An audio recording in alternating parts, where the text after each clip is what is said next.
Good afternoon मित्रों, आज के संदर्भ बहुत स्पष्ट है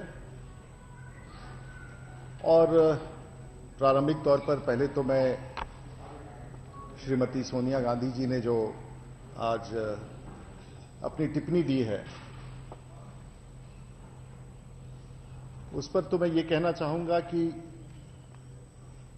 उन्होंने कहा है कि हमें कुछ छिपाना नहीं है और सरकार का वेंडेटा है। सचमुच किसी को कुछ नहीं छिपाना है और सरकार को भी कुछ नहीं छिपाना है। और जो कुछ भी तथ्य प्रकाशित हुए हैं या सार्वजनिक डोमेन में आए हैं, वो तथ्य वो है जो आप सबों ने प्रकाशित किया है या चैनल्स ने दिखाया है। लेकिन उसके साथ साथ एक बड़ा सत्य ये भी है कि इटली के कोर्ट ने पूरे दस्तावेज में बहुत से ऐसे तथ्य प्रकाशित किए हैं जिसमें सोनिया जी का भी नाम आता है और कहीं ना कहीं उनके वरिष्ठ मंत्रियों का भी, तत्कालीन वरिष्ठ मंत्रियों का भी नाम आता है। तो इसमें किसी को सफाई देने की जरूरत नहीं और स्पष्ट अगर इस बात की जानकारी और इस बात की पुष्टि उन्हें अगर चिंता है तो सबसे पहले हमारा ऐसा मानना है कि आज भी सोनिया जी इटली में उनका कुछ संबंध तो होगा ही और है भी। तो अगर पूछना है और पूछा जाना है तो अपने पुराने इटली के संबंध से ये जरूर पता लगाएं कि आखिर 2 वर्ष के बाद इटली के कोर्ट ने उन पर इतनी लंबी चौड़ी इतना लंबा चौड़ा जजमेंट दिया है। क्यों दिया है? कोई भारतीय जनता पार्टी का सांसद या एनडीए की सरकार ने जाके इटली के कोर्ट में कोई ऐसे गुहार नहीं लगाया था। तो सबसे बढ़िया होगा कि वो स्वयं वहां के कोर्ट से पूछे कि भाई अचानक 2 साल के बाद आपने मेरे बारे में ऐसा सा क्यों लिख दिया जिसके कारण भारत में मुझ पर इतना बड़ा संकट आ गया है। तो इसमें कुछ सफाई की जरूरत नहीं है। और उन्होंने कहा वेंडेटा है, और तो वेंडेटा अगर है तो सचमुच पूछिए, तो इटली के कोर्ट से पूछना चाहिए कि भाई आपका क्या वेंडेटा है कि इस प्रकार से हम कर रहे हैं। और ये बात भी सच है कि हमारे सांसदों ने, हमारे 3 सांसदों ने और श्री अनुराग सिंह ठाकुर और श्री ओम बिरला और श्रीमती मीनाक्षी लेखी ने नोटिस दिया है और ये नोटिस स्पीकर ने एडमिट किया है और इस नोटिस पर सदन में जवाब होगा। रक्षा मंत्री इस पर जवाब देंगे क्योंकि जो संकेत मिले हैं कि जब एक बार नोटिस एडमिट हो जाता है और संबंधित मंत्री को जाता है तो मंत्री निश्चित रूप से जवाब देंगे। एक सवाल उठाया सोनिया जी ने कि आखिर में 2 साल तक आपने इस जांच को क्यों नहीं किया? तो हम जांच पूरा करेंगे, हम पूरा जांच अच्छी तरह से पूरा करेंगे और जो नए तथ्य उजागर हो रहे हैं उसके साथ करेंगे। इसलिए इसमें कोई वेंडेटा नहीं है।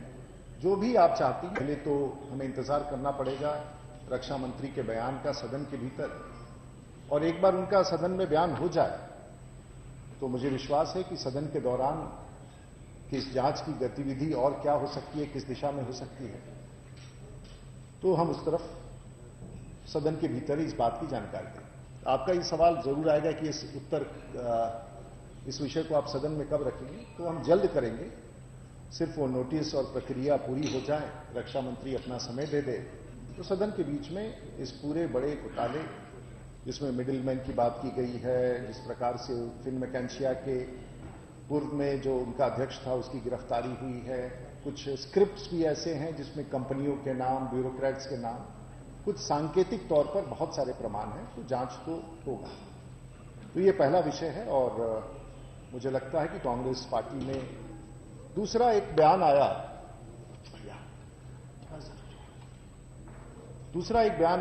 राज्यसभा में।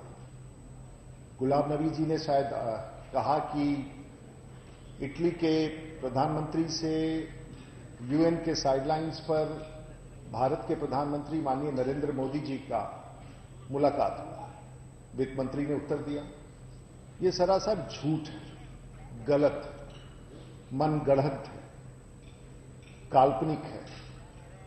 और संसदीय कार्य मंत्री के रूप में मैं कैटेगोरिकली इस बात को रखना चाहता हूं कि सितंबर माह में जो 2015 का उल्लेख किया जा रहा है कि भारत के प्रधानमंत्री का इटली के प्रधानमंत्री से मुलाकात हुई, तो मैं कहना चाहूंगा कि ये दूर दूर तक ये कथन असत्य है और कांग्रेस इस प्रकार से असत्य को अपना ढाल बना करके विषयांतर करना चाहती थी, ये कल्पना से बाहर है। तो इसे अपने रिकॉर्ड पर लीजिए, ये असत्य है, ये पूरी तौर से असत्य है, असत्य बयान है। तीसरा विषय जिसके बारे में शायद आज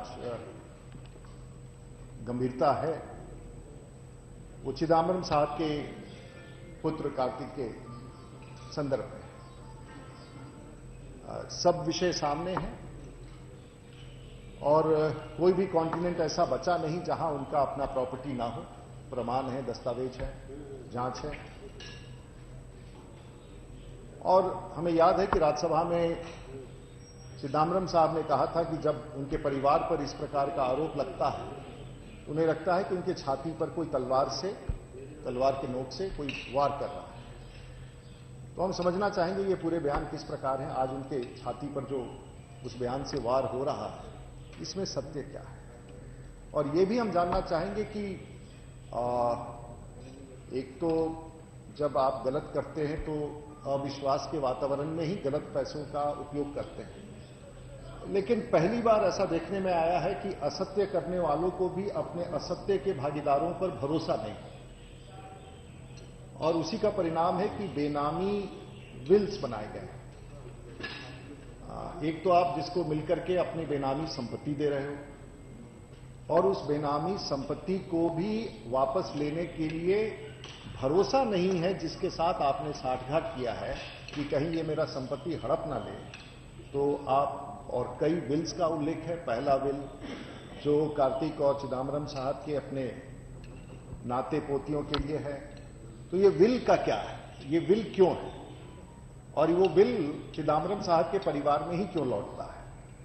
इतने उजागर तथ्य हैं ये सब, जो उनके बड़े पूरे दुनिया भर में जो उनका साम्राज्य, आर्थिक साम्राज्य बना हुआ है, उसके प्रमाण देश भर के समक्ष। हम अभी वेस्टलैंड की समस्या से जूझ ही रहे हैं, साथ साथ चिदंबरम साहब के बारे में आ रहा है। तो आखिर ये भ्रष्टाचार के जो आयाम प्रकाष्ठा के हैं, इसके बारे में कांग्रेस के नेता क्या कर रहे हैं। What is the stand of the Congress party on the revelations on Chidambaram sons Kartikeya, and also the revelations, an answer or an explanation on the Benami transactions which have been converted and further legitimized or not legitimized, further उसको back to back कह देंगे कि उस creation of wills so that the property so vested in the name of such Benami people can be revested back to the people who have been willed. So these are a couple of points since morning, and this has been going on. So I said on behalf of the Bharatiya Janata Party, I would like to position it on that. Yes, please.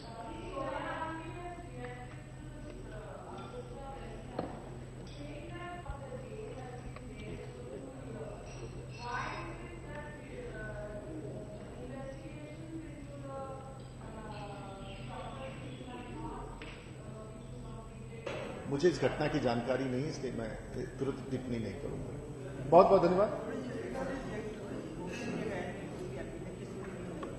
जो notice दिए गए हैं Augusta Westland issue पर, वो अनुराग सिंह ठाकुर, श्री ओम बिरला और मीनाक्षी लेखी, ये 197 calling attention की notice दिए गए हैं।